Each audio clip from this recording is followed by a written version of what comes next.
Hello, Montana. I'm Daniel Larson, and I'm running for U.S. Senate. Trying to go around and capture what Montana voters truly care about so I can represent them when I get to the United States Senate. The theme of my campaign is STOP, which stands for See the Other Perspective. I want to do this campaign different. I want it to stay small. I want it to be focused on who I am as a person. If you have anything you're concerned about, reach out. Let's have a conversation. So, good afternoon, everybody. I'm Daniel Larson. I'm running for U.S. Senate in the state of Montana. Running as a Republican, challenging candidate Steve Daines. And it's a big election. I think it's winnable. But I'm here with Blair. Hi. I am Blair Reynolds. I'm a Democrat running in the primary here in Oregon, representing District 5, currently Kurt Schrader's district. He's an incumbent. He's been in there for 12 years, and he represents Big Pharma and a lot of companies that I find unfavorable. I'd rather represent people. Yeah. So represents Big Pharma. So you're saying that from his election filings, you can see a trend in how your competitor is. Exactly. Well, one of the great things about, other than Citizens United, one of the great things that we have is the FEC filings. It's all the information is out there of, who's sending money where, and you can look it up.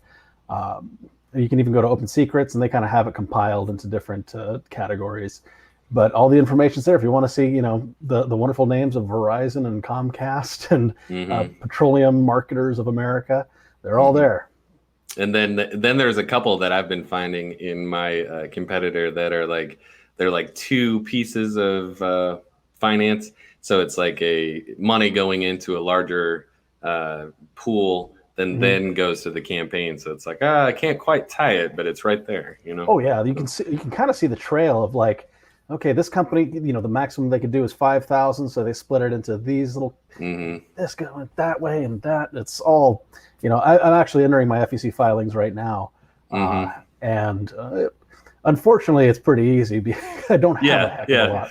I was thinking the same thing. I was like, well, mine are going to look pretty simple. There's about a few $100s going around, but I think we can get this done for very little money if people start paying attention to the quality of the things that we have to say and some of the strength of our ideas versus how many millions of dollars that we have in our campaigans. So I know my competitor has, I think, $6 million on hand at the last quarter. What's yours look like? Last count was 1.4 million, and that was as of last quarter. Considering we just had 3 months, probably around 1.8, 2 million. Yeah.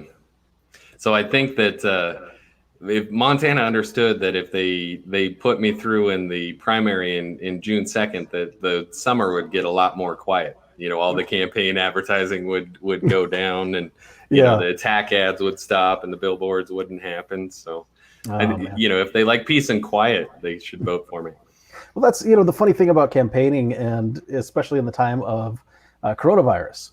I thought about I was telling you earlier today, I don't answer my phone. I don't like outside texts. Somebody knocks on my door, it means the dog barks. I go upstairs. It's kind of intrusive. So I really I think it puts us almost on an even keel. We don't have to have the field organizers and the canvas knocking, go to the meetings. The meetings are out. The canvassing is out. So it really puts us on a plane where we are able to use I think us as younger adults. I wouldn't describe myself as a young adult. But we're more hip and with it. Yes, we're digitally savvy. We're part of this whole thing. I was actually kind of relieved. It's not that, it's a great state. It's beautiful, but it takes hours and hours to drive to these events. These Republican county meetings and dinners and stuff like that. And then and there's so you're driving back and forth, so that would all be wasted time. Here I get to talk to people all day. So yeah, exactly. It's a wasted time, wasted fuel. It is nice to tour your district. Mm-hmm. I've gotten as deep as Marion County. I've been out to Tillamook, and it's gorgeous. I love. This is why I'm in the state of Oregon. Is because of how beautiful and with forests and the view of Mount Hood, and you can go through Marion and see all this agriculture out there. It's just a wonderful sight all around. In fact, there was recently some issues with they were going to clear cut some forests, and I signed a petition to make sure that no, I like the trees. Let's keep them here.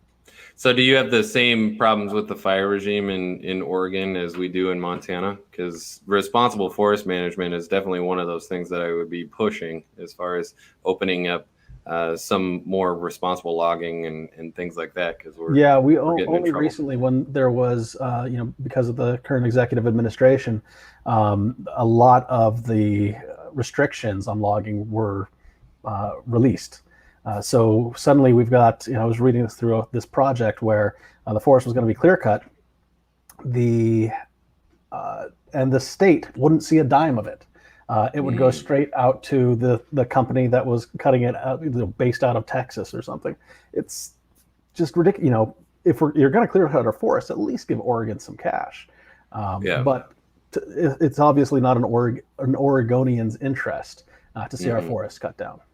Yeah, and I think we're seeing the same thing with the Keystone Pipeline in Montana. Is there's a lot of even international interest. It doesn't really promote a domestic, security, because it really is Canadian oil going into the Gulf Coast, and there's a couple of things that Montanaans don't quite get. They see the energy companies puts out there that they're spending $2 billion, but very little of it is being spent in the state.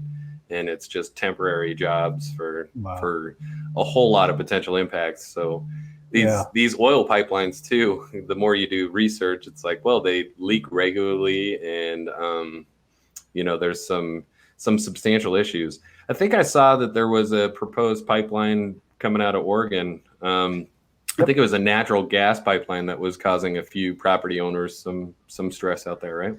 Yes, exactly. I can't recall the name of it, but I know that's very. There's an intense debate over whether that should happen or not, and of course, I'm on the side against it because it goes through Indian reservation, which they just ignore, and then of course wrecking the natural environment. There's the advantage, it creates jobs, but what they don't say is they're temporary jobs.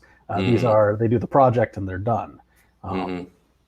So I just really think when we're doing something like that, we have to study more of the environmental impact, the financial impact, and really make sure that what we don't want to see is the continued privatization of land. Yep. I mean, if I was thinking about this when it comes back to economics, it was the first person that said, "I own this land. You have to pay me to live here." And the more I see like our natural, hey, this earth is everybody's. A little hippy dippy, but that's okay. I go into that. Well, I guess there is I would have to say that there are some responsible land use models, especially since we're trying to drive our economy, and our economy does take some inputs as far as energy and raw materials and things like that. And I think that every single situation needs to be evaluated based off of a couple of important criteria. And the Montana state constitution actually calls out clean air and clean water. And it's one of those things that it's a little bit more protection than some other states, but our tribal community, so we have several reservations, and the Fort Belknap reservation has been pushing against this Keystone XL pipeline because they've been burnt by mining operators as well. Where there's a public subsidy to clean up some of these waste sites. So they had some real bad water quality, and that's affecting. They're having to spend like $32 million to remediate just to get drinking water. In one of the places that should be, the best water on earth and the cleanest environment on earth, and then it just gets opened up and destroyed. So I think that's definitely a problem. We have to have some responsible use models with some real. Sometimes it takes a lot more than money to fix these things. I think too, what we're missing is kind of what's our core priorities.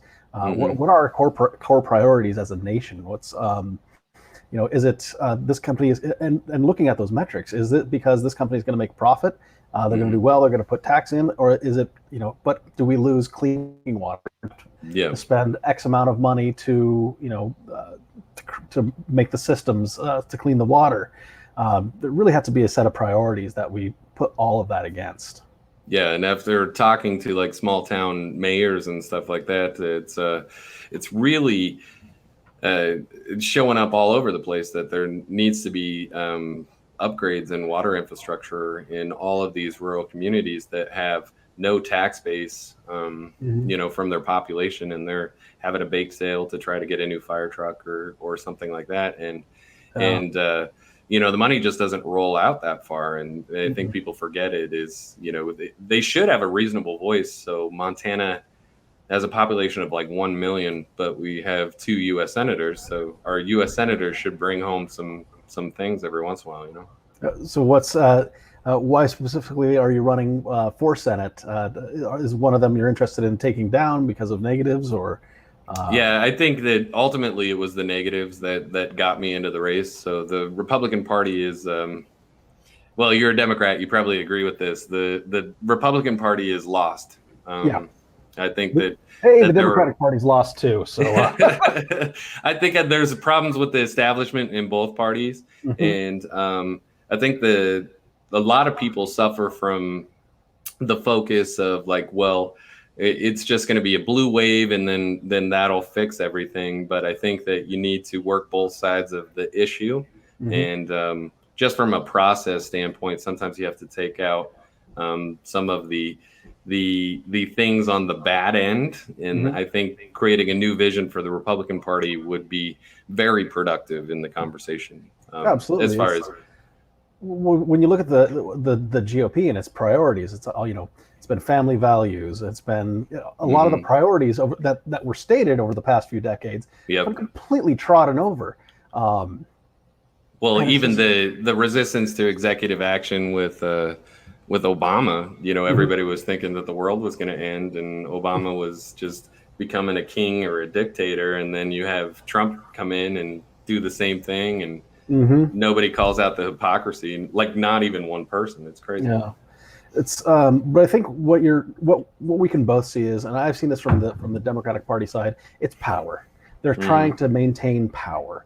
That's why we only, I even think it's unfair that we have a bipartisan system.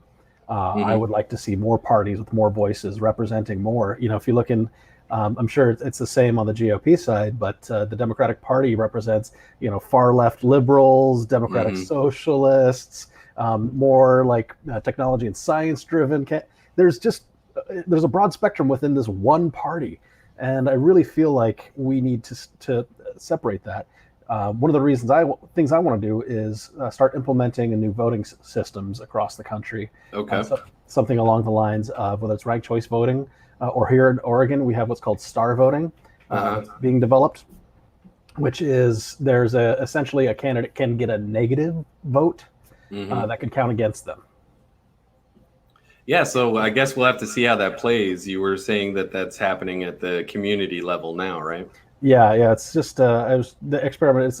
It's all Oregon based. I think there was one town that was running it, but they're fighting the fight for a different voting system because, as we've seen, first past the post just doesn't make it. Doesn't really give people their real choice, especially if their candidate drops out. There's so many things wrong with our current system that really don't represent the people's voice and the people's vote.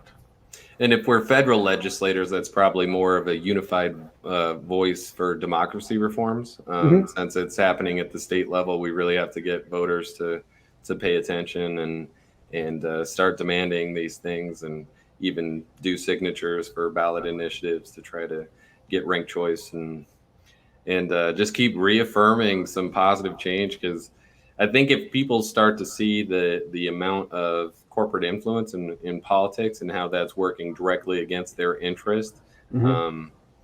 that we have to step in and start shoring up some of our democracy. Otherwise, we're gonna kind of hand it over, and we'll all be working for Amazon one day, I'm sure. Yeah, the great monopoly of Amazon. Yeah, it's when you talk about corporate interests and seeing that, of course, everyone can see on the FEC filings, but I don't think people are that deeply interested. Hmm. And I don't think anybody should have to be, deep dive research in order to find a candidate that they like. Yeah, yeah. There should be enough information on, your news and media. Hmm. But we've also seen how that can be kind of a choose your spin and choose your angle. You can Hmm. watch whatever you want. Enclosed in your little, reality bubble. Yeah, so media literacy, I think, is one thing that we should approach from just overall educational standpoint. Oh man, personally, I think we need massive education reform in what we're teaching our young Americans. We need to be teaching them more civics, more of actual how government structure works, Hmm. home economics, just our economic systems. Nobody teaches you how you're going to be paying taxes Right, as you're going through school, but it's a part of adult life. right, right. Well, how to pay your taxes. But there was a good suggestion I heard the other day from a member of the Yang Gang is just bringing in some emotional intelligence and some psychologies and Oh things yeah. like that, some ethics. So I think that developing kind of a robust model to create creative learners might be. It might take parents doing things differently, the school doing Yeah. things differently. But I see the first solve in education is probably changing student-teacher ratios overall. Would you agree? I would think so. Yeah. I mean, the less students that you have per teacher, the more that teacher can specialize in how they're teaching. They can develop those close relationships. They can,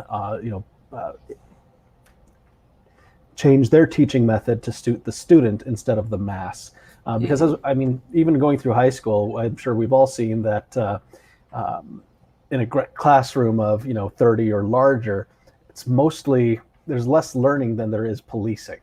Right, right. And I remember high school. I remember what that was like. But it seems that all we're really getting right now is if you have 200 students as a teacher, you can't really Oh heck. invest too much.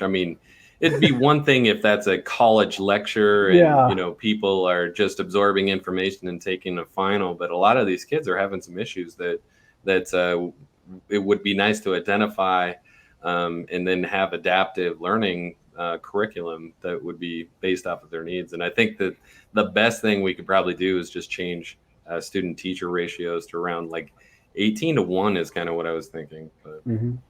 I mean, that'd be ideal. The question is, how do we do well, I that? guess per class, Yeah, but then there's probably something yeah. more. And I definitely think one of the things we need to do is increase teachers' pay, make Hmm. sure that it's celebrated. Something that's come to my thinking recently is thinking about those things that are so necessary to kind of I'm trying to say the hatching of a great American. Right, right. Education is one of those things. Yet our teachers, go to college, get their degree, and come out with several $100,000 in debt. Hmm. Why can't we be subsidizing teachers, medical students, Hmm. making sure that they're going through and they don't have to deal with the financial stress, and they can focus on teaching our children, healing the sick, and other very important roles in society. Yeah, I think there was already supposed to be a program that was doing some debt relief for public servants like teachers and things like that. I think they found it was pretty hard to get that level as they step through the process. So there might be some stuff already in the works that we need to reinforce. But Hmm. um, in the conversation, so a lot of this comes up a lot. So are you for student debt relief Yes. or forgiveness? I would like to see that happen. The only argument that I've seen against it is, well, I had to pay my way through college, Hmm. which is like, yeah, well, what about all the people who died from polio before we got a vaccine? Yeah, I would say that it's not like my first priority. My first priority is probably like what you were saying for the subsidized loans for teachers and in healthcare. Mhm. Um, Well, I mean, doctors for as well. I think there's more of like an altruistic education model for doctors that maybe we could foster and support. So it's certainly, if you're having to invest hundreds of thousands of dollars and then there ends up being shortages, there's a problem. But with the student loans, I do kind of, I would push back just a little bit as far as like that being the number one priority, because there are a lot of people that, could just benefit from. I think we could change the rates on student loans, and we need to work on the cost of education. But I think that I would propose that maybe there is a model similar to like a 401k that we could push, where employers would be able to match funds and you'd be able to contribute pre-tax dollars to paying off student loans in a reasonable time. Yeah, that'd be nice pre-tax, because that way you get more bang for your buck there, literally. One of the things just to have the, yeah, go ahead. Sorry. I was going to say, one of the things that we're definitely both interested in is UBI, the universal basic income, and that could really, when we're talking about what's our top priorities, college, relieving student debt is not my top priority. Okay, so as long as we're doing UBI like well ahead of student debt, but we're probably in our first session, if we could tackle some of the education costs, I think that would be a good solve. Absolutely. I mean, the cost of going to college now it's ridiculous. It's like buying a house almost. And that's bankrupting. You know, students you can't have you're not making $80,000 a year as a student to be paying your tuition at the same time. Right.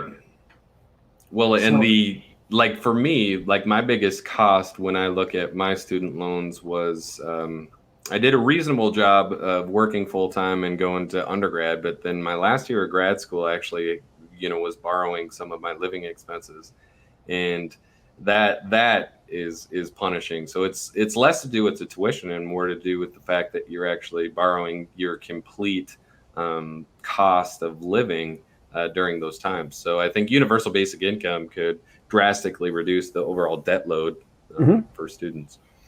Oh yeah, with universal basic income, it just applies all. There's a lot of, do we need to fix the healthcare system? Absolutely. Do we need to fix the, restrict rent and mortgages? Yes, we do. We need to work on these things, but there's going to be a lot of debate. Universal basic income is, hey, let's just give everybody $1,000 a month, put it into their bank account, and let it roll. Yeah, so it sounds like we're pretty similar to kind of where Andrew Yang was, where he was like, well, we have to control for inflation in healthcare, housing, and education, and then do universal basic income. So. Well, I just think it would, the things that we're talking about really are the financial stressors. And UBI would help. It starts that relief. It starts that little extra cushion. And I think about the dumb things in life that happen you can't prepare for. Tire explodes, any medical incursion, because of trauma or disease. And there's many on the internet that will say, oh, well, you should have been saving for 3 months. You should have had 3 months savings. It's like, well, okay, Mr. High and Mighty. Yeah. Let's not make this a morality play. Yeah, people aren't just understanding like what it's like. So I've made more money than a lot of the people around me. I have 4 kids, and there's times where I have a bill that, an unexpected medical issue, and it takes me, 10, 12 months to recover just because that's how tight budget lines are. And, people think you're out there just buying stuff, but it's like, no, I'm pretty much a debt slave for most of it. But, yeah. Oh yeah, it's especially when you're working multiple jobs, a gig job, side hustle. I can't, back when I worked in the cubes, it seemed like everybody had something else going on. We talk about how the employment rate is. Unemployment is so low. It's like, I think it's because everybody's taking all the, one person has 3 different jobs. So it feels, if you're not able to, the classic dream is you have one career and you can make a living off of that. You can raise a family. And millennial generation isn't able to see that. They've been living under crushing debt. Mm-hmm. Well, millennial, and I think I'm right one generation ahead of that, but the average person is it's still like 7 or 8 different jobs throughout the course of their career. So I think that things like universal basic income help some of those transitions, because we've all worked for employers that have laid off people. We've all had to move for some different reason, or there's just times where that happens. Well, that's what so much of our system is based on. When we talk about corporations being in power, so much of it is based on the magnanimity of corporations. They will give you your wage. They will give you your medical care. They will take care of you. It's like, no, a corporation has generally one interest: profit. Right. It's a machine that takes a little bit of money and churns out a lot of money. Mm-hmm. So but we treat them like they have some sort of magic power or like some definitive authority. You like in your rental relationships and things like that. It's like, well, what about your employer? What about your employer? It's like, well, my employer is kind of a jerk. I've got 3 gig jobs and whatever, and this application doesn't fit. All of a sudden, it's like we're focused like this when our lives are much more broad than that. Yeah, my dad worked at Stanford for 40 years, at Stanford University for 40 years, and I think I got my first layoff about 6 months into my first position, and that actually set me on my path towards entrepreneurship, because for me, I realized there were so many of my friends that felt like, oh, I have a job, I'm comfortable, I can live off of this, and I just never felt that, because that floor was always shaky for me. Yeah. So, we were going to talk about entrepreneurship. So let's get into it. So let's describe. So you went from a cubicle at one point to being an entrepreneur. Just talk about that. I've been in the cube. I've been behind the bar. I was in the National Guard for a while. I've done a number of things, from software development. I worked on it's a less interesting software that was tax reconciliation. That's awesome. Let's talk about it. Yeah. The most thing I learned from that is Louisiana has parishes instead of counties. Oh, well, there you go. So. Yeah. But I got into entrepreneurship. I sell cocktail syrups. That's my thing. I got into tiki drinks about 20 years ago, and bartending. And since then, I've opened my syrup company. I've opened a bar, Holly Pele, here in Portland. Yeah.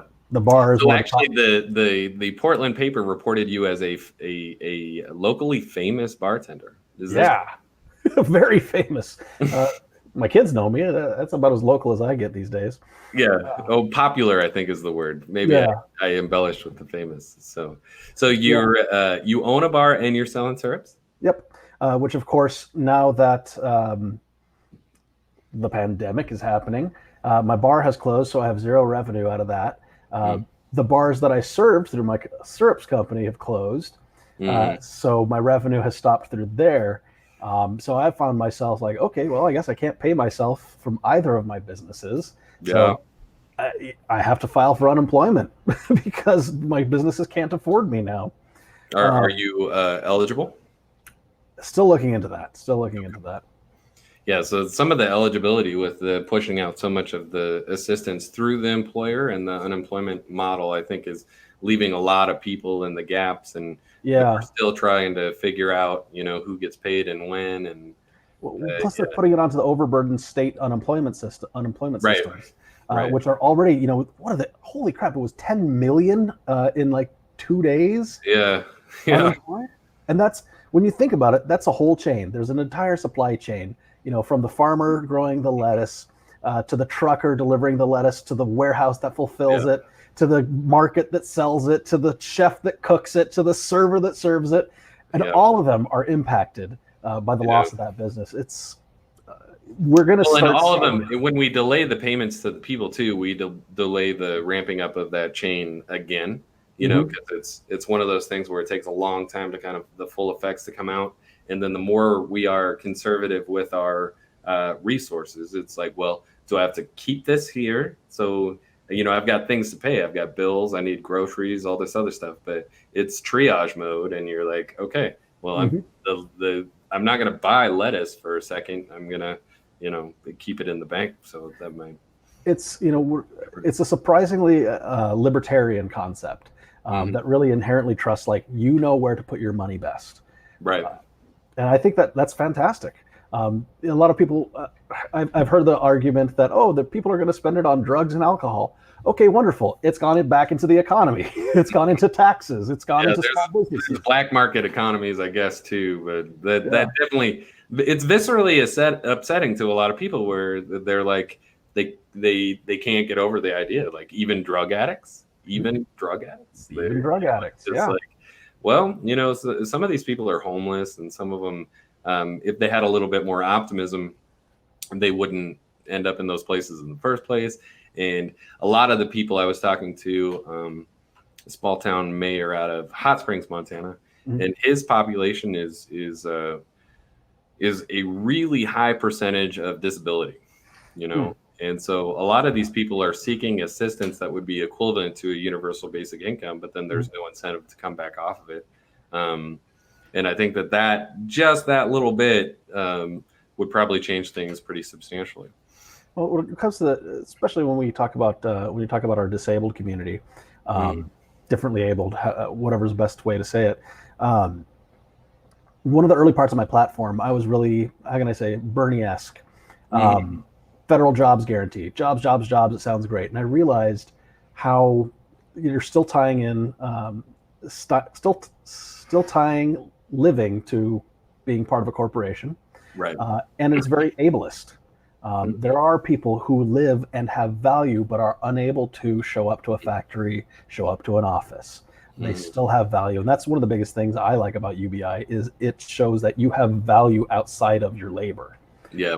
When I hear federal jobs guarantee, I just imagine everybody working at the DMV and, like to me, it's just like, I don't know if I could do that. But see, I like the WPA where we had specifically at Mount Hood, there's a ski lodge there that was crafted by WPA craftsmen. And these were out of work artists, and they created things that were gorgeous. That's amazing. Well, Montana still has a lot of trails that were built, with the New Deal.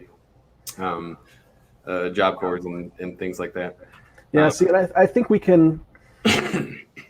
I think we can do great things like that as a nation. This is where I'm kind of thinking with entrepreneurship. I want to see people's ability to move into entrepreneurship expand. So not only with universal basic income, which would allow you kind of that cushion if you want to leave your job and start a new business, but I also would like to see things like SBA loans becoming more accessible. Yeah, well, I mean, because most of the SBA financing is all based off of the fact that you've got to have a business that's already, got some revenues or things like that. And I think Andrew had talked about it one time where he was like, with student loans, he said, well, how many more entrepreneurs would we be if like, hey, you want to try to do something like this and here's $50,000, or something, some first step funds for people that are looking to start organizations. That's one of the things I've been contemplating, this concept of purposeful corporations that are put into, that let's say, the federal government says we need to clean the carbon out of the air. We need to clean all the excess carbon out of the air. So we're going to put together a platform, a goal to clean this much carbon out of the air. And we want, a business to start or a business to broaden in order to meet that goal, and we can support it. I really like that kind of federal and private combining, with the private, the goal being to meet that mission. Well, and there are people that are able to access like USDA funds and stuff like that in some of the rural communities, but it seems like the process is not like, hey, we're encouraging people. It's like those funds tend to funnel to the people that know how to access them. Exactly, and that's one of the big problems. Is you look at the government funds that the paperwork is crazy. Like I was saying, I was filing my FEC stuff. Man, you got to know some accounting software a little bit. Mm-hmm. It looks like it was made in, for all the nerds out there, MS Access as a database. It's old tech. We could really use some upping our technology, as well a simplification of government forms and some ways to make them more easy and accessible. I think it was Katie Porter that was showing, she's great at speaking truth to power, and showing that, I think she was showing the HUD, that the application for HUD benefits is like 18 pages in duplicate, crazy hoops to jump through. Well, make somebody who's in a shitty situation already, and you're making them fill out, reels of paperwork that say, where were you living, 10 years ago? It's crazy.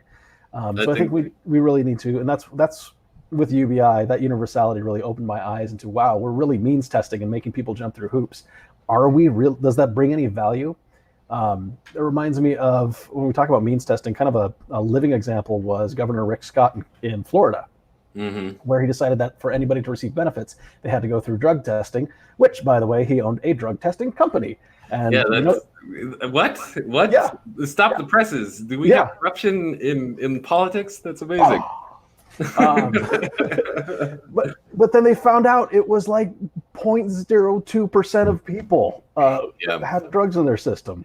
So that these morality plays, these holier than thous, they need to go the fuck away. Well, I think with drug testing, you always need to have some sort of evidence-based model where you could reasonably say that there's like if an insurance company in an industrial process is requiring drug tests, that's one thing. But if you're terminating people for marijuana in their system and reasonably marijuana positive doesn't necessarily mean that you're high at the time. So they're not really necessarily related. No, well, especially with, we see marijuana inching closer and closer to federal legalization. That's something people enjoy. I enjoy a nice smoke after a day, to kind of chill. And here in Oregon, we have, it's legal. So it is a dispensary not 2 blocks from my house. It's kind of crazy. So it's something you can enjoy like a beer. Yeah, politically, you're out there. Remember when they nearly tanked Clinton for saying that he smoked and he was saying he didn't inhale, and now you're saying, hey, I've got a dispensary really close and it's pretty fun. It's amazing how times have changed, right? Well, and great. I value that times are changing, and we're seeing more diversity in people and people willing to speak their truth. We are seeing, when you think about, that there was a representative, I can't remember from which state, but he was like the number one in like pro-life and family and anti-LGBTQ when he was in office, and then he came out. Oh, after. Really? Was that like, weird, man? Like, man, why couldn't you be free to just be yourself and fight for, for yourself and fight for your own interests? Now imagine he was sitting in kindergarten and his kindergarten teacher was just telling him to just be free to be who he was versus whatever he received at the time. And how much evil did he spit in the world by denying, his truth? Exactly. It causes that, it's like when you compress people and say who you are is bad, they say, okay, well then everyone else that's like me is bad. Yeah. And this brings me to like a pretty important call out, because there's remember in the Bush administration when they were, talking about gay marriage and things like that and really coming out against it. And I think people need to recognize that those are smoke screens to work people up based off of an ideal, and they're not substantive as far as anything you could do from a federal legislation or anything like that. That's people that are different than you, and you're calling them out, and it doesn't do any good. You know? Well, I was going to say too, I believe in things that need to follow by data. I think we as a government need to put more of the scientific method into process. What's this scientific method you're talking about? Did you invent it? What are we totally. I will claim invention of the scientific method. I'll just add in a 7th step. So tell me about it. That's weird. Where you use data? Is data involved? Yeah. Well, right now, so much of what we do in government is based off of gut instinct and ideology. I feel this way. I've listened to 5 people that had anecdotes, and so I'm going to do this. For example, Lindsey Graham saying that all these people are going to quit if they make more money not working than working. Yeah. Mm-hmm. Yeah. I mean, they just would, right? I mean, there's Yeah, got to be absolutely. some evidence to support what Lindsey Graham is saying. He would never say it if it wasn't true, right? And that's the thing. We need evidence. We need data. We need Mm-hmm. information. That's where, with UBI, we can test that. Mm-hmm. Maybe it's not put on a federal level first. It's put into a few states, or it's put into a few cities. It's I think we tested. have enough directional knowledge to go ahead and say that there's Yeah. enough things broken that, I mean, I would be pushing it above, any other federal deficit spending. I think UBI is the only one that would be worthwhile enough to actually do it. Yeah, it seems like every test seems to get stopped pretty early, whether it's from another, government administration taking over, or just a lack of funding. Yeah. So I would definitely push it as my first legislative priority. I think some of the, let's test it. I think that's sort of where we were with this means testing and the stimulus package. It's just, all right, we just need to take a shot and see where we're at. So. Oh yeah, when they were talking about the means testing, you have to have made between this and this much, and it's like, what about there's so many left out on the fringes. There's many, college students, people who didn't work. I'm an example. In 2018, I made a pretty good penny. My revenue all just stopped with the pandemic. Well, I'm an example too. It's like I left my job to be a U.S. senator. So now I'm trying to fund myself through campaign donations, and people don't have the same amount of money, and it doesn't put any more money in my pocket. So. Yeah, well, and when you look at that paper, what was it, 1,400 pages, and it's filled with corporate bailouts and company-specific bailouts even. When they're talking about the cruise lines, lines are asking for billions of dollars. Well, you tell me why it costs billions of dollars for a cruise line, because if you park a ship, right, you don't have fuel, right? We're not taking care of their employees. We're already doing that through unemployment. Yep. So a cruise line, is it just the debt service on a cruise ship, or I couldn't tell you. I'm sure those things cost a pretty penny. But then there's issues with the cruise lines themselves, as they're mostly registered in the Bahamas to avoid paying U.S. taxes in the first place. So do they get a U.S. bailout if they're a Bahamas company? Their lobbyists are fighting for it. But it's ridiculous when you think about something like that. Yes, they make restaurants, my bar, other people's, all these small businesses that are going to be going out of business completely. They don't have lobbyists that can fight for them. Right, and they don't know that you're paying your power bill out of your cash register, and it's a difficult situation, right? Yeah, and I value a mom and pop restaurant, local restaurant, more than I do cruise lines. Right. Well, and you're closer to the people. You're in the community. Exactly. And I think that's why we need to promote entrepreneurship overall. Absolutely. It just builds so much resilience in the economy, and just like what we can't factor in how to get help to all of these people, because it's beyond our reasonable capacity to see what the limits are. That's why it needs to be universal, and entrepreneurship is kind of a universal opportunity. It's very American. It's one of those things that if we look at where the real value creation in our economy is, it's all these businesses that are sitting there under $5 million a year. They're employing people. They're generating real value. Changing the form, fit, and function or things, or providing a service that's right there in your neighborhood. So they're generally, especially with community businesses, not the ones with big pocket investors or a ticker in the stock market. Their money goes into other local, back into the communities, back into, like I said, the supply chain. It goes back to the farmer all the way to the server. I think it's really important. I think that encouraging entrepreneurship is something that we need to be doing on a federal level, making it simpler for businesses to apply. Maybe getting people hooked up with mentors. There's a lot of private organizations, but really, really encouraging and making it a little easier, making it simpler to file those forms, to ignore, what was it? When you have to declare all of your assets to see if you're eligible for a loan, but you're declaring things that have zero liquidity. So why does it matter? Yeah, well, you're actually talking about something. I think it's Ayanna Pressley on a Now This segment. She was on a House committee, and she had taken the form for food stamps. Yeah. She was just like, and here is the form for me to be a U.S. congressman, and it was like, whoa. I've got to fill out that form too. I think the deadline's April 14th. Yeah. So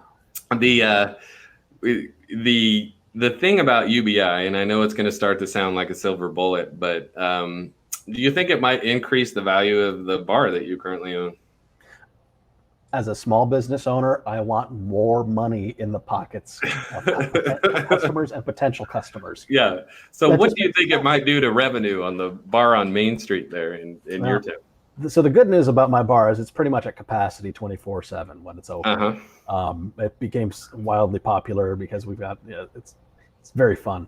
But if I were opening another place, this would mean there are more people willing to try, willing to throw a few dollars, willing to say, to go outside of happy hour and actually dine during an evening course. It really allows people a lot more, in a certain people in middle class, it allows them a little bit more freedom. People that are more working class, it gives them more day-to-day living. And more, really, I think it comes to what we value as Americans.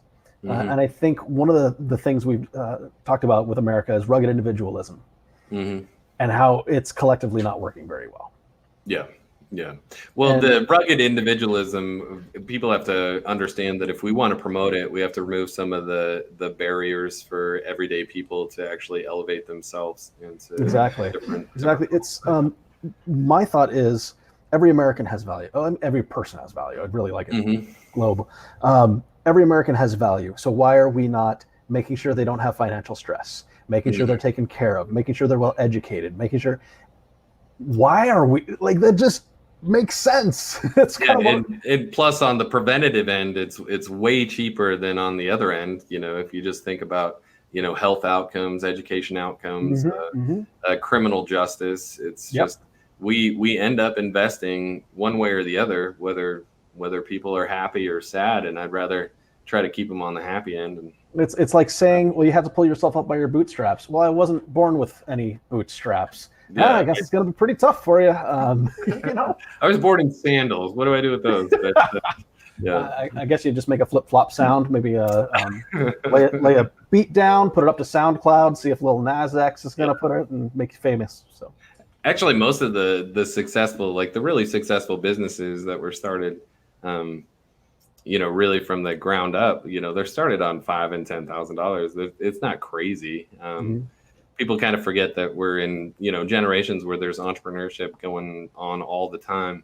And it's, there's successful stories and then there's lucky stories, well, and that's where we talk about anecdotes versus data. When we talk about, hey, how are these funds working? Oh, well, let's talk about, entitlements. Okay. There's always that, I know this cousin. I have this person, the Reagan welfare queen kind of person. That's a great anecdote. Well, the one that I want to call out, because this anecdote gets thrown at me all the time, especially as I'm talking about universal basic income in Montana, and this might be similar because you have a native population in Oregon. But the one that people don't understand is that these communities have actually taken revenue based off of the resources that they've owned, and they distribute them equally to their members. So they're not being federally subsidized. It's similar to Alaska. Yeah. So, but there's a lot of people that think that they're getting a government check every week, month. So yeah, and there's a disconnect too in America that we have from our government, which is sad because we shape the government that shapes our life. And by ignoring it and by saying, oh, that's just what the government does, or in my case, before running for Congress, I decided I'd had enough. I was watching, I think it was the impeachment trials, Yeah, that's what kind of gave me a little bit of inspiration as well. So, and I was just watching our democracy crumbling in front of our very eyes. If you're gonna put somebody in a trial, maybe have witnesses like every other trial. Yeah, and that's what ultimately I'm out here to try to make my competitor tell the nation again exactly why he thought it was a bad idea to have documents and witnesses. And it's seeing that, so I just got furious, and I was just like, just went upstairs. Hey babe, you okay if I run for Congress? She's like, sure. Well, mine was a little bit different. So I think the entry was like it's like $1,700. So oh wow, it was $100 for me to file. Oh, was it? Yeah. Oh, so it was definitely like, all right, is this something that we think we could do? And I don't know if you've thought about this, but then when you have to think about like who all your historians are, every story that you have, and what might be out there, you're like, wait. There's some people out there that have only interacted with me once, and I don't think I left them with a positive impression. Hopefully I can answer to all of it. But yeah, it's the thing that surprised me about running for Congress was it was literally like 3 pages to file with the Secretary of State, $100 deposit, and I was like, click, click, click, got an email, honey. We'll make it a star of the show later, but we're talking right now. Yes, you're going to be the star of the show. My kids, there's lots of them. Yeah. My youngest one keeps, every time I do a podcast like this, he's like, hey, can I help you save the world? And I'm like, yes, thank you. One of the things I realized when I was running for Congress, first off, I said, it's so simple. Why don't more people do it? And the other thing was, it feels like we're just kind of handed our incumbents. Here you go. That's your person. Backed by all the mega corporations and billionaires and shadow money that's out there. And I was like, no, this is when I really think about it, if we push this movement hard enough, we can start really throwing some wrenches in the gears of corporates. 10.5 million people distributed across this nation willing to vote for ideas versus regular politics. I think we would have ownership back. When you think about, what if instead of, 2 candidates in the primary, there were 10, there were a dozen in every primary. There were some, running for sheriff, some running for city commissioner, just really getting these ideas out there. And I think part of the UBI caucus, that's what, I think we should be one of our goals, is to get more people at local levels, get more people at federal levels. And when people like you and I get the opportunity to go to Congress, go to the Senate, we can really start influencing others, and well, they'll see us right there in the center. And so if I'm at the Senate, I'm going to be right there as an essential vote on any piece of legislation. And I think people need to understand that it's like, even though you didn't get a candidate in Andrew Yang, you still potentially, there could be 2 UBI senators, or at least UBI caucus member senators. And I think even if UBI gets implemented, we have a lot of that center space to get things done. So. What are you doing, buddy? Hey, I love you. Okay. So it sounds like your kids are getting a little bit of antsy. Yeah, they're getting a little antsy. I antsy. just need to ask you for a couple of things to help me with in the state of Montana, as far as things you might support when you get to Congress. So would you support origin labeling of beef? Origin? Oh, actually, I like that from a craft perspective as well. Yep. I'm a member of what they call Crowd Cow, where they take a few cattle from certain particular farms. I think that sounds fantastic. Okay. So would you support some? So we have meatpacking facilities that have state inspection requirements, but they can't move their meat across state borders. Would you be okay to help me get that changed? Absolutely. Depends if the priority is making sure that people get good quality food, making sure that small businesses probably wouldn't consider meat processing small business. Well, it's not currently, but here, let me tell you what could happen. There is a model where you do a smaller production facility as far as the packing facility and the cutting facility, and empower producers to market their products directly to consumers easier. So through different CSA development is kind of how it's going now. But if you have a CSA in Montana, you can't ship across state lines. So it's not like I could have an Oregon CSA to buy cows from Montana. So if we could just work on some of those things, I think there's 2.5 times more cows in Montana than there are people. So we got to do something, and we got to give these guys that put their blood, sweats, and tears into it to a little bit of financial upside. Because if we have consumer awareness, branding, we're a high water inventory state, so it makes sense to grow cows here. It's not like growing alfalfa in Arizona or something like that. But. Yeah, that sounds like it makes sense. And as long as things make, when it comes to the core of what I support, as long as it's simple, it helps people, it's beneficial to society as a whole. I like that idea. Actually, that really makes.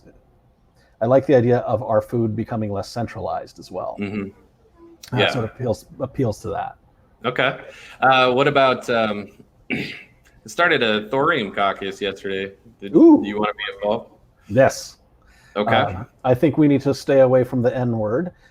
Oh, wait. Both N words. Nuclear. Because it's scary, and it's a scary word. But with thorium, the thorium, I've heard so much about how much cleaner it can run.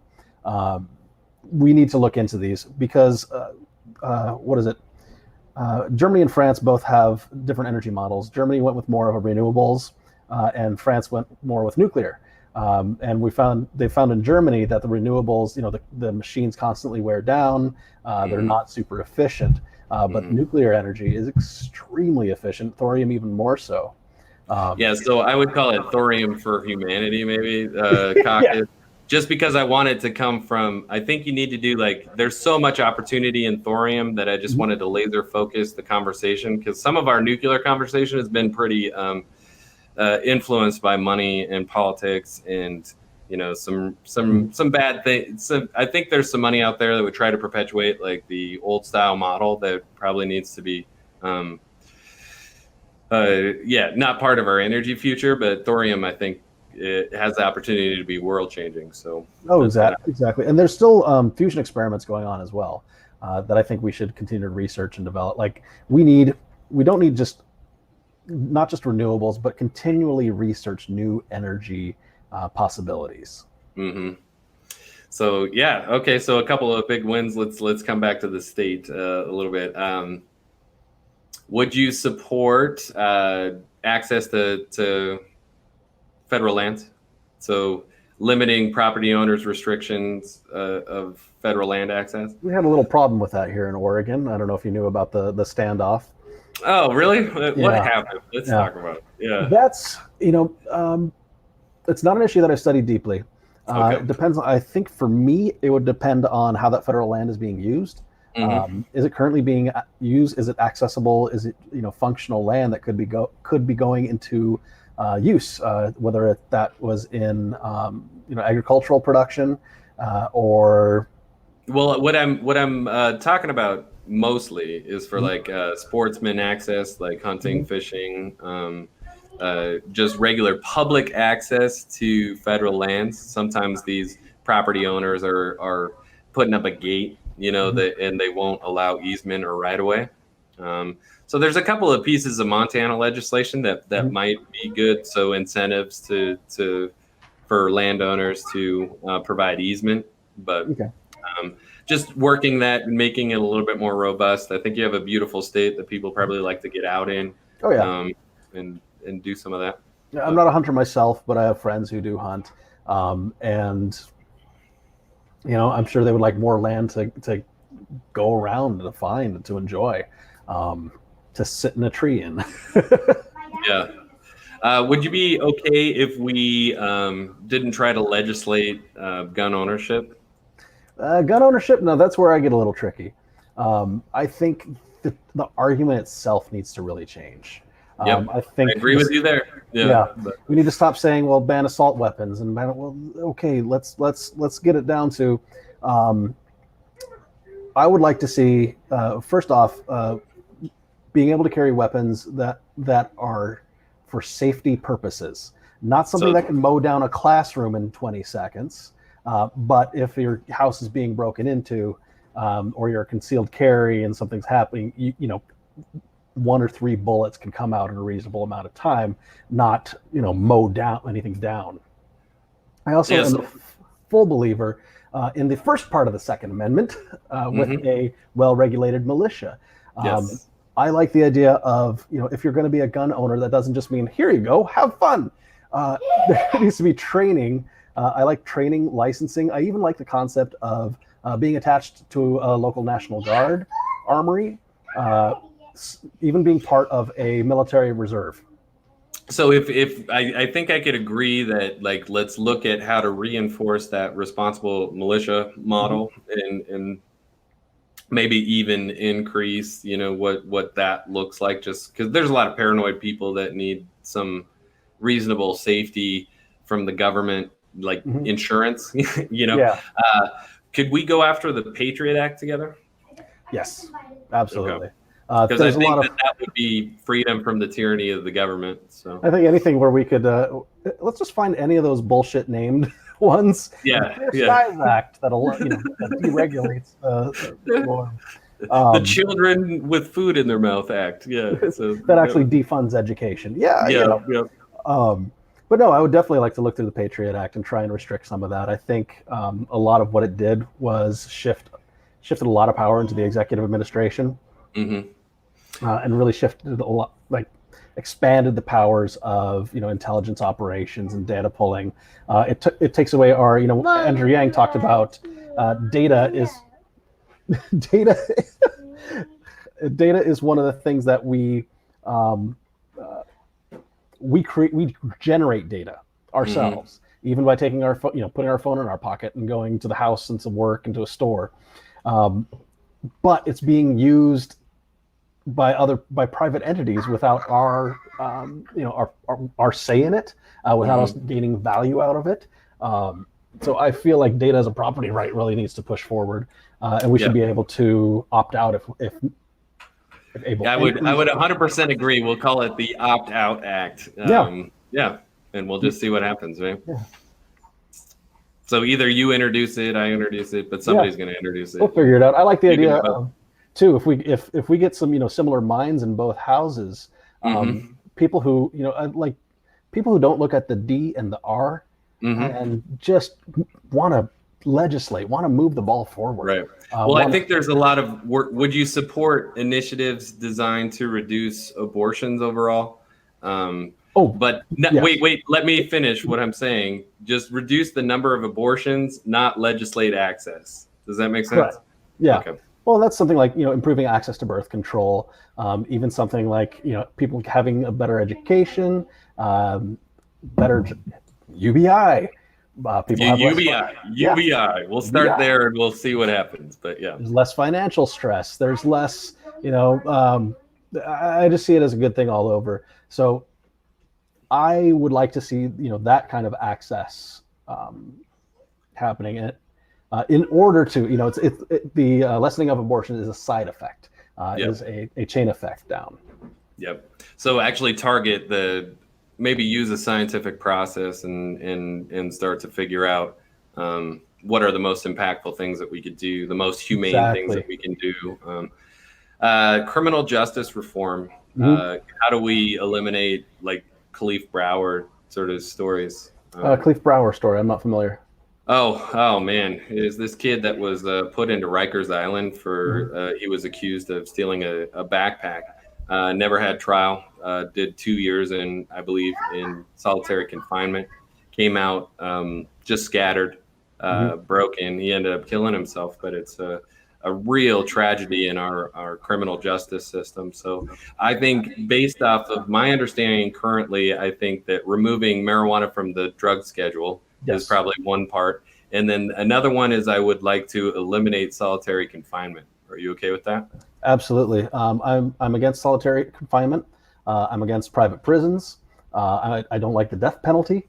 I really feel like prison should be a place for rehabilitation. And part of the problem why we have such a prison population is because we're not teaching people. how can I say, there's no standard program of here's how you be a good part of society. Here's how you be a good American. Here's how you participate. Here's how you, it's just like, hey, there's some algebra, enjoy. And we really need to be building people up from birth to be beneficial to society. Yeah. By supporting them, helping them grow and mature, helping them get education. It just makes sense. So funding of like libraries in prison, increasing prison access to educational opportunities, things Absolutely. like that. Anything that can be done to reduce recidivism and make sure that they're in there getting educated, that they can come out and be a beneficial part of society. Yeah. Okay. And that's So- part of it too, is ending private prisons, because Ending private prisons. Plus, I would like to, I think prisoners are being charged by the prison for different things. I think that is probably. Oh, they're also being used for Michael Bloomberg's campaign. That was exposed that they were running a prison call center where they're getting paid, 38 cents an hour? Mm-hmm. Yeah. Yeah, so I think that, okay, so we could work together on criminal justice reform, maybe even look at cash bail a little bit. And then, all right. So anything you were thinking? That I wanted to bring up? Now, really the biggest thing is, for me, is getting our priorities straight, where we lift everybody along this great American project. We need to set goals for our government and figure out where we're going. We've been so back and forth. Other nations don't know who to. They know they can't trust America because every 4 years something changes. Yeah. So long-term priorities. You have children about my children's age, and I'm really trying to do this so that when they have children, there's actually a future that was already planned, and it starts with us. It starts in this session. So it includes a long-term model for human development, and I think my first priority would be, that. I was even talking about the developing the Office of Continuity, so that What about that? That would be crazy, right? Yeah, just the concept of like, oh no, here's where we're going. Here's oh hey, there's a pandemic that appears to be happening in the world. Well, in 1918, here's what happened. So based off of this, we should be doing that. Well, the other thing is people need to realize, like, you and I might not be experts on a lot of these things right now because we're regular, passionate citizens. But we have the opportunity to learn. So the Office of Continuity might actually provide you critical understanding in, foreign affairs and in, legislation and different things like that. But a fair and unbiased process that allows you to understand maybe your oath, maybe the U.S. Constitution. What about supporting legislation that keeps every bill within a readability index? That would be nice. Definitely be nice to have more bills that are readable. I don't know how long it takes you to read 900 pages, but I couldn't have done it in the amount of time that the print's pretty big. The margins are big on those, but it was something like I did a reading of the Green New Deal. A lot of people, you see so much in the when it comes to media, the talking heads, and they'll just take something and say, "Oh, this is evil." Somebody posted that it would stop everyone from having hamburgers or flying, oh, now Brazilian hamburgers, hamburgers, and now it's just like just read the damn fine print. It's 16 pages. Well, it's like the impeachment call. It's like read the transcript, read the Green New Deal. Those are very small pieces of literature there, and I think that we should spend our time reading a couple of those things just so we're not listening to other people's opinions about it. Because like the Green New Deal, I'm very disappointed with the amount of publication or publicity that it gets, especially from the right, because I think it is calling out some substantive, like, real issues, and some of the recommendations are just like human rights sort of things. So I don't agree with like the federal minimum wage, but why is it a bad idea to work on public transportation infrastructure? Why is it bad to look at global supply chain for food?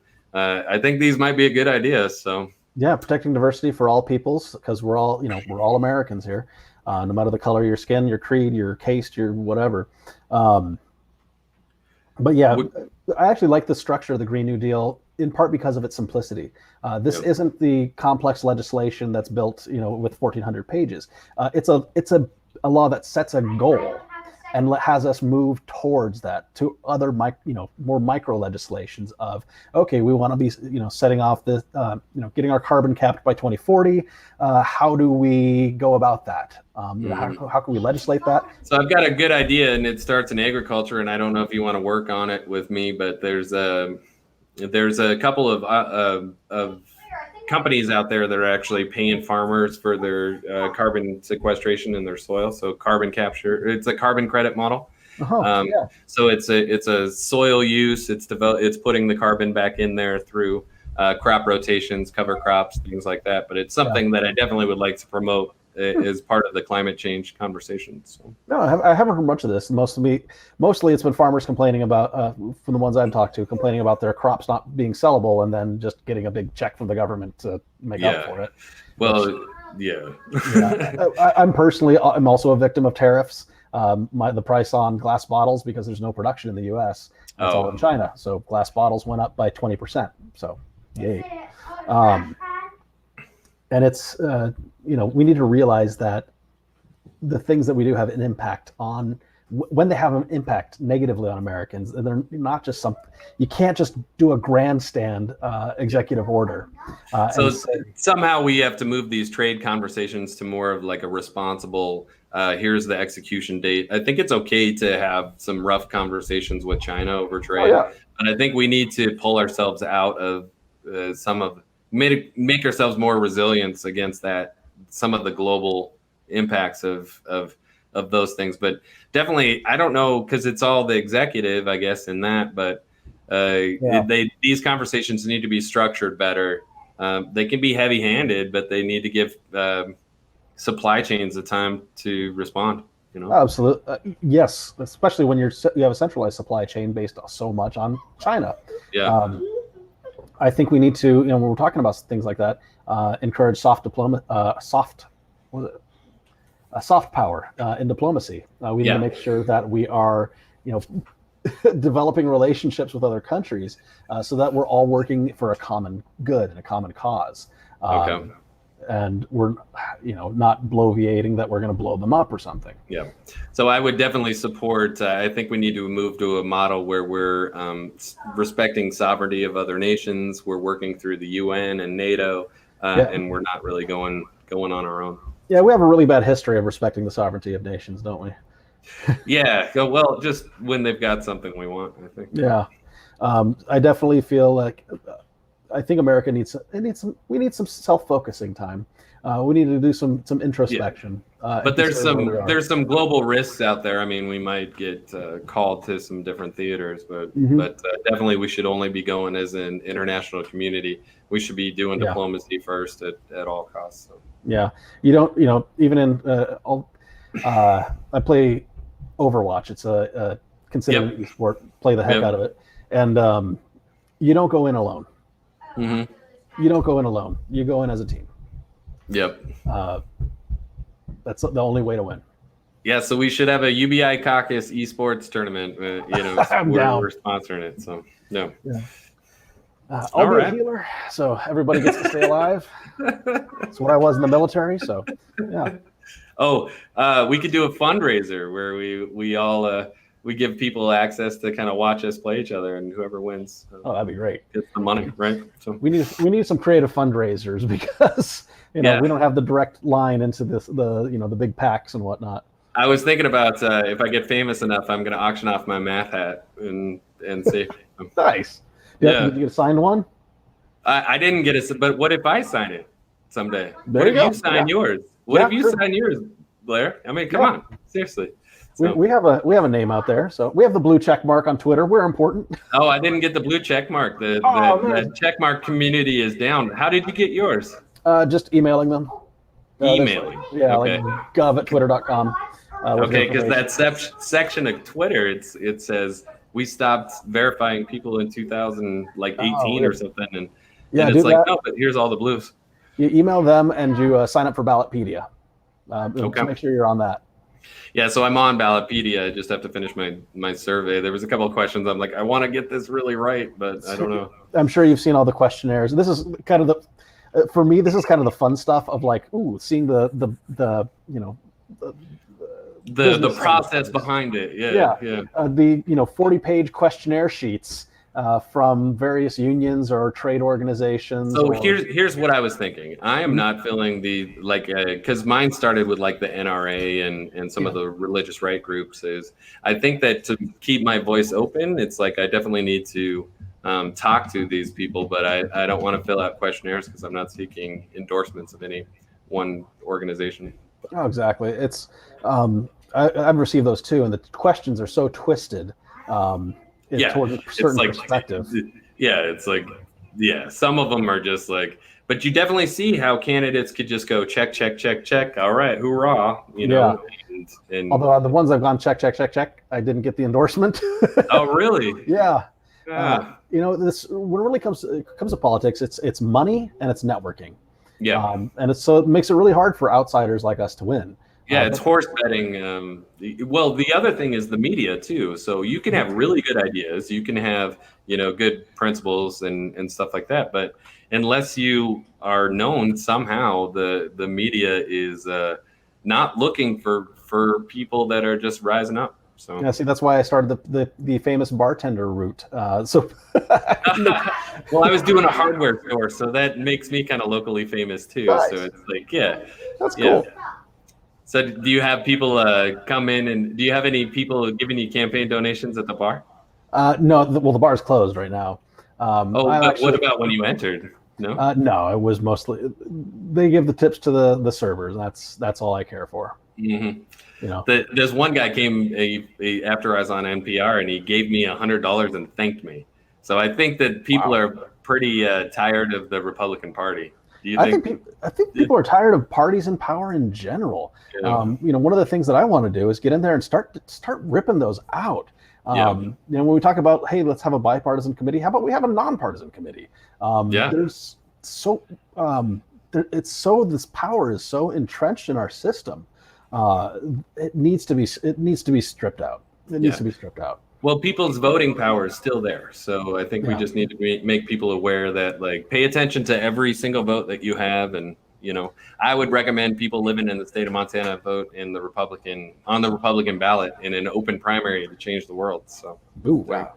Yeah, there's so many ways that we could, if we worked as a mass, really change the system. One vote at a time, one election, at a time. one seat. Yep.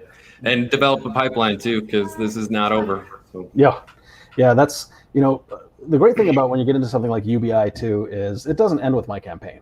Mm-hmm. I get into Congress, I'm going to be championing it. I'm not in Congress, I'm going to. You're getting into Congress, Blair. You're getting there. Don't. What my campaign manager keeps telling me is like, we can't even pretend that we're not going to do this, and I'm like, you're right. We're making it. We're making it. You're right. Yeah. So, you can't. No disheartening here. No disheartening. We're gonna win. Yeah.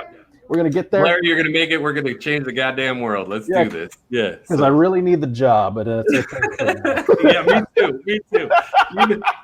A U.S. senator pays like $172,000 a year. I'm like, oh my god, that'd be amazing. So yeah, it's crazy. What does Congress pay? It's like $174,000. Woo! The Senate's got to make a little more than that. Maybe I'm 190. I don't know. Yeah, and you know what? I want to provide $174,000 worth of work and value into that. Yeah. I don't want to be the guy who sits there going to all the DC parties. Right. I will be talking with my constituents. I will be doing town halls. I will be championing our policies. I don't give a. You're paid to do a job, and you would be working for the people, and you would understand what that meant, right? I would love to see. Hey, Blair, the CEO of Boeing wants to speak with you, or the lobbying group from this, this industry. No, thank you. Well, I was thinking about forcing lobbyists to do the same sort of thing, a recorded chat. It was like, yeah, you could talk to me. Let's do this. So I'll send it out to my public. I like that. Mm-hmm. Let's do a live stream. Let's do a live stream. Let's make the audio available to the press. Like, yeah, but you could come in. Let's talk. So. Yeah, it's like what when AOC was reporting from her onboarding into Congress. She talked about Here's the GE party bus for the GOP, and the the Boeing party bus for the Democrats. Well, once we start doing it this way, though, then people will just expect it. Like the electorate will be like, "Well, Dan makes everybody talk to him on camera. Why don't you?" Yeah. I mean, so let people see it, more insight into our government and how it really works. And I think that's going to be important to kind of reconnecting the American citizens with their government and realizing we all need to be functioning as one unit. Yeah, hopefully this gets in every government class this semester. You know, we can get the teen vote. So, all right, man. Thanks for talking to me. And, I think we should stay in touch. There's a lot to work on, I think, between our two states are pretty similar from kind of an electorate perspective and some of the needs of, I think you have a lot of agricultural producers there in your district. Mint Christmas trees, mint or Christmas trees, we got plenty of it. Yeah, I think a couple of my Christmas trees have come from your valley. So. There's a lot of them. It's amazing to drive through. When there's just Christmas trees all over the place. Smells like pine. Yeah. Mm-hmm.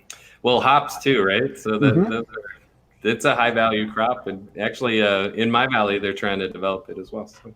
Ooh, nice. Yeah. All right, man. What does it mean to be a Democrat or Republican anymore? Stop it here. Who knows? I do know what it means to be establishment or anti-establishment, and definitely I'm anti-establishment. So keep paying attention, keep listening. We'll see if we can do this together. I'm Daniel Larson. Thanks for listening.